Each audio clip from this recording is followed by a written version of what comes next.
This is Ryan with Cross Hose and Fittings. Ryan's going to share preventative maintenance tips for a Parkrimp1. We'll check the hydraulic oil level every 40 hours of operation. But before we do this, make sure that the crimper cylinder is in the fully retracted position. If the cylinder is advanced when the pump is filled, the reservoir will be overfilled when it's retracted. The oil level should be within 1 inch below the fill opening. If it's necessary to add oil, use high-grade AW32 hydraulic oil. Drain and refill your reservoir every 1,000 hours of operation. Check the crimp bowl weekly for signs of wear.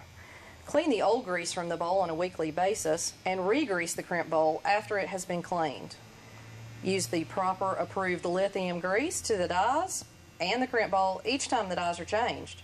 If the dies are not changed throughout a day's operation, grease should be applied at least twice a day.